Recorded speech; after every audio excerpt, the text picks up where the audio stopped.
Deseo inicialmente agradecer a las autoridades de la Universidad Bicentenaria del Agua por la invitación que se me hizo para participar en este foro chat, que es un tema tan importante que se refiere al ascenso de las potencias emergentes y su impacto en la gobernabilidad mundial. Sabemos pues que esta era del posmodernismo ha sido muy dinámica y los cambios disruptivos ha sido el orden del día. Pero cuando hablamos de gobernanza, nos referimos a un tipo de gobernabilidad consensuada en el marco de las relaciones de poder que estudian las ciencias políticas. De tal manera que este resultará un foro sumamente interesante y ratifico pues el agradecimiento por darme la oportunidad de participar en este evento que ya se ha hecho costumbre en un tema tan interesante como es la gobernabilidad mundial. Ahora bien, en este marco de la gobernanza mundial, si quisiéramos conseguir un término que englobe el consenso en la geopolítica mundial, podemos decir que se trata de la sostenibilidad. La sostenibilidad es un término que fue acuñada en 1987, luego del informe de Brundtland sobre el futuro del mundo, y que significa que en los aspectos relativos a conservar el planeta, tienen que estar involucrados elementos económicos, sociales, culturales y por supuesto los ambientales, y que representan un norte para todo lo que pudiera ser la gobernanza. Asimismo, hemos observado a lo largo de la historia cómo la Organización de las Naciones Unidas ha hecho esfuerzos por hacer un consenso en base a la sostenibilidad. Así pues, en los objetivos del milenio, que se pronunciaron en el 2000, ahí hubo unos 8 objetivos del milenio. Posteriormente, en el 2015, aparecieron los objetivos de desarrollo sostenible. Sin embargo, nosotros podemos ver que en ambos intentos los logros han sido muy tímidos y verdaderamente lograr. En cuanto al cumplimiento de los objetivos de desarrollo sostenible, en el 2023 se produjo un informe en donde se establecía que apenas el 15% de las metas estaba en un avance adecuado. Un 48% estaban en un avance medianamente avanzado y un 37% estaba en estancamiento o en retroceso. Significa entonces que solo el 15% del mundo ha cumplido con las metas propuestas en la Agenda 2030. Sin duda alguna, esta es una situación sumamente difícil si consideramos más aún que apenas se faltan unos 5 años para llegar a lo que se propuso. Se lograría con 17 objetivos de desarrollo sostenible en el 2030.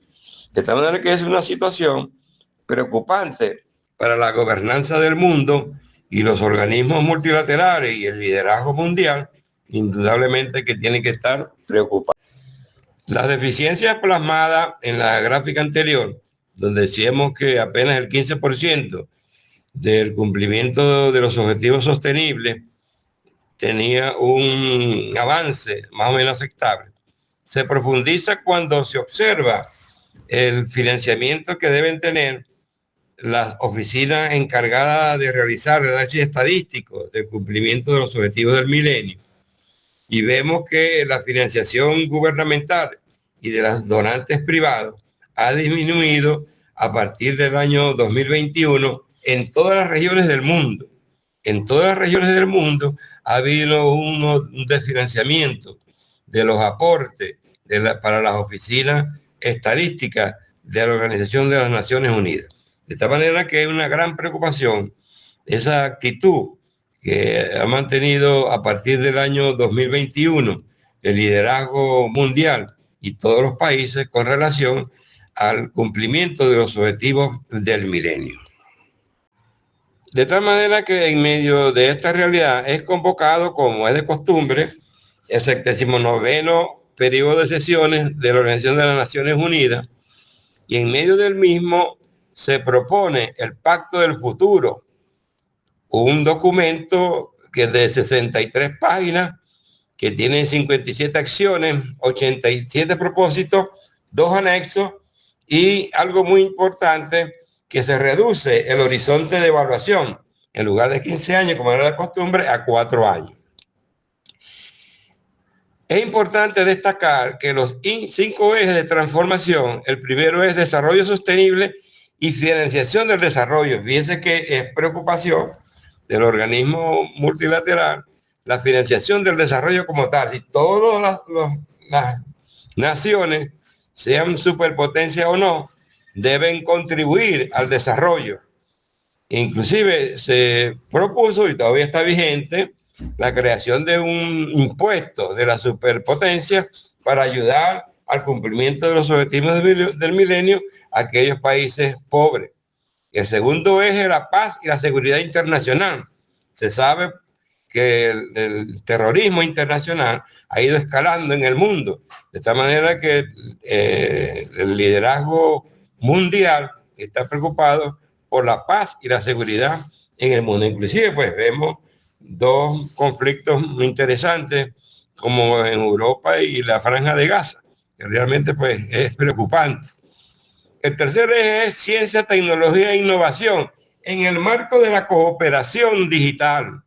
Sabemos que el desarrollo tecnológico ha profundizado la brecha entre los más pobres y los más ricos. Entonces, este documento aspira a que haya una cooperación digital de los más desarrollados en favor de los países menos desarrollados. El cuarto objetivo es la juventud y generación de futuro, que sabemos que la sostenibilidad está basada en garantizar a las generaciones de futuro las mismas condiciones actuales. Y el quinto eje, muy interesante, y yo pienso que quizás pues movió a los organizadores de este evento a enfocar el título de este foro chat, como es la transformación de la gobernanza global. Sabremos que los desarrollos tecnológicos, la inteligencia artificial, realmente está influenciando mucho en todo lo que es la gobernanza, y hay que buscar nuevos estilos de gobernanza en el marco de este desarrollo tecnológico. Yo insisto, pues, que posiblemente esta cosa tan importante motivó al título de este evento tan importante, que también se está haciendo casi tradicional, pues, en la sociedad del conocimiento. Y algo importante de este Pacto del Futuro es 2 anexos. En primer lugar, el Pacto Digital Global, que insiste que es necesario hacer causa común en que todos debemos estar a la par del desarrollo tecnológico, y la declaración sobre las generaciones del futuro. Bueno, este documento, sin duda alguna, tuvo una gran acogida. Sin embargo, hubo países que no quisieron firmarlo. Entre eso está Estados Unidos, Argentina, Israel, y tuvo 15 abstenciones. Los países de ala socialista. Entonces, este documento es muy importante, y yo pienso que valdría la pena, inclusive, el próximo evento, y así lo ofrezco a los organizadores, analizar más profundamente el Pacto del Futuro, porque realmente representa un llamamiento hacia la gobernanza mundial, que es lo que nosotros estamos manejando. Con esta lámina pretendemos 2 cosas. En primer lugar, demostrar cómo hay una diferencia en cuanto a 2 indicadores del desarrollo: el índice de desarrollo humano y el índice de desigualdad de género. El índice de desarrollo humano es un estándar de vida que se calcula incluyendo las variables económicas y las variables sociales. Por ejemplo, una variable social es el trabajo y una variable económica es la inflación.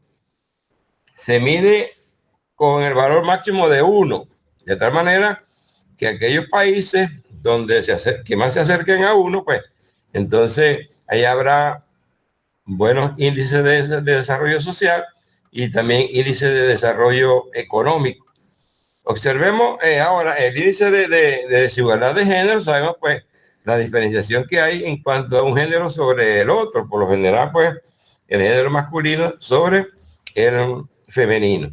Y lo ideal es que sea mínimo pues la diferencia en cuanto a las oportunidades de trabajo, de desarrollo económico y social entre el hombre y la mujer.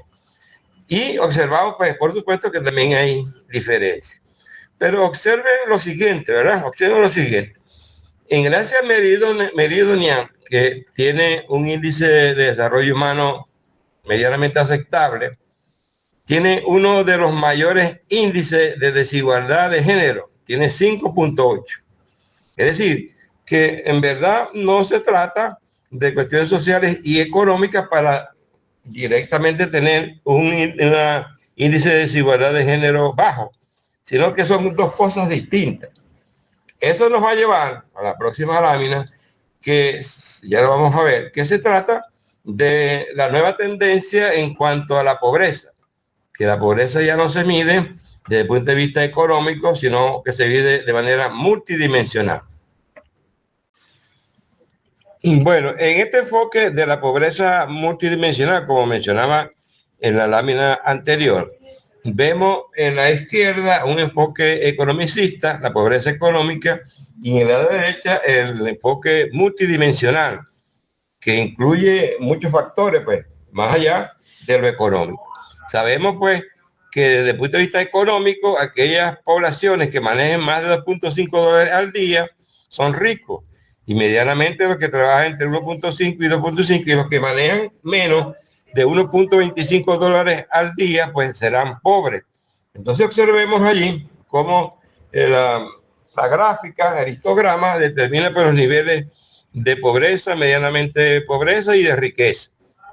Cuando observamos la pobreza multidimensional, observamos cómo los que no muestran pobreza superan 5 puntos a los que desde el punto de vista económico son ricos, y va variando pues en función de los medianamente pobres y de los muy pobres. ¿Qué significa esto? Que la visión moderna cualitativa, no cuantitativa, sino cualitativa de la pobreza cambia el histograma. Por ejemplo, yo puedo tener mucha riqueza económica, pero si vivo en una zona marginal donde el índice delincuencial es alto, entonces soy pobre. A pesar de que tengo dinero, soy pobre en función de la seguridad de bienes y de personas. O si yo tengo mucho dinero y vivo en un hogar disfuncional, puedo tener mucho dinero, muchas riquezas materiales, económicas, pero soy pobre en cuanto a la convivencia hogareña, en cuanto al funcionamiento de la pareja, del hogar. Entonces, ese enfoque nuevo de la multidimensionalidad nos dice que la visión economicista del estudio de la pobreza es reduccionista.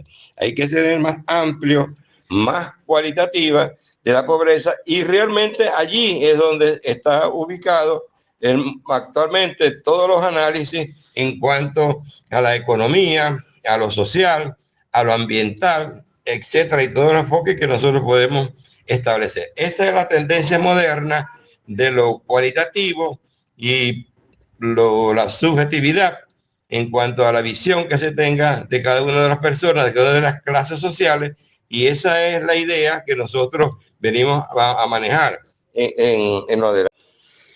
Bien, en este ámbito de la complejidad del cualitativismo, junto con el doctor Rodríguez, Ciudad Rodríguez, que es muy amigo de esta casa, mi persona, y la doctora Chirino, se hizo un trabajo de investigación que culminamos con la propuesta de lo que llamamos el círculo del bienestar social.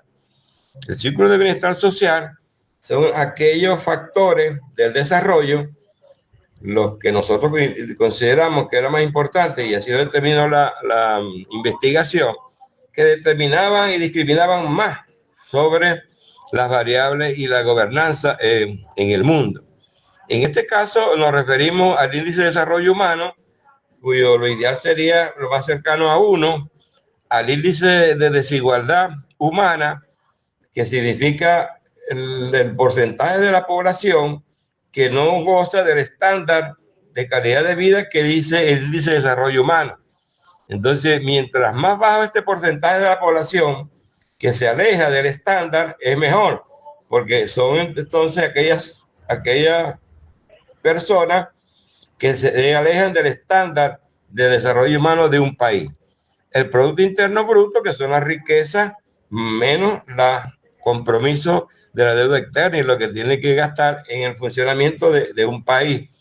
Y el índice de Gini, que se refiere a la inversión del gobierno, si va hacia una zona a otra, aun cuando el índice de Gini no mide ningún gobierno, sino que realmente mide hacia donde se inclina mayor el gasto de un gobierno. Bueno, ese fue el resultado de nuestra investigación y afortunadamente ha tenido pues acogida dentro de la sociedad científica, de la comunidad de intelectuales en el mundo, y bueno, ahí está dándole una orientación y pensamos que eso pudiera ser una orientación hacia una gobernanza mundial, es decir, que la gobernanza debería mantener esos indicadores en estos rangos que nosotros estamos proponiendo. En la actualidad estamos proponiéndole al liderazgo internacional y al multilateralismo revisar el cálculo del índice de riesgo país. El riesgo país es un indicador que miran mucho las instituciones multilaterales de financiamiento y de ayuda crediticia hacia cada país. Y demuestra pues la sanidad que pueda tener un determinado país en esos aspectos, en el político, en el económico, en la solvencia y en la liquidez. Vemos, por ejemplo, en América Latina que Uruguay tiene 92 puntos, mientras que Venezuela tiene 20.700 puntos de riesgo país. Argentina, que hasta 2024 tenía más de 1.000 puntos, ahora tiene menos de 600 puntos. Brasil tiene 202 puntos, México tiene 305, en fin. Los organismos multilaterales de crédito y de financiación a cada país pues miran mucho ese indicador. Entonces observamos nosotros que los indicadores políticos, económicos, de solvencia, de sanidad de un país y de liquidez no incluyen en eso los factores de la sostenibilidad. Entonces pienso que es importante incluir dentro del cálculo del riesgo país un indicador, un factor de la sostenibilidad. Vale decir, todos los países deben calcular anualmente el cumplimiento de los objetivos de desarrollo sostenible, el cumplimiento de la sostenibilidad. Entonces proponemos la siguiente ecuación para tener una visión sostenible del índice de riesgo país en todo el mundo. En resumen, pensamos que contribuye mucho con la gobernanza mundial el hecho que hay un consenso para que el cálculo del índice de riesgo país incluya un factor de la sostenibilidad representado por el nivel de cumplimiento que debe tener cada país cada año en función del cumplimiento de los objetivos de desarrollo sostenible. De tal manera que proponemos que para calcular el índice de riesgo país no se incluya un 35% del índice político, sino que este se reduzca a un 20% y que ese 15% restante se lo atribuyen al nivel de cumplimiento que tiene cada país anualmente en función, como ya dijimos, del cumplimiento de los objetivos de desarrollo sostenible. Es así como estamos proponiendo que el índice de riesgo país tenga un 20% de índice político, un 25% del índice económico, un 30% de solvencia o de salud financiera y un 20% del índice de liquidez, más, por supuesto, el 15% que corresponda al nivel de cumplimiento del índice de desarrollo sostenible que tiene que calcular cada país. Así pues, le estaríamos haciendo un gran favor a la gobernanza mundial, a lo que nosotros pretendemos que garantizar a las generaciones del futuro las condiciones de sostenibilidad actual. Y así vemos casi obligados en cada país a tomar en cuenta los objetivos de desarrollo sostenible.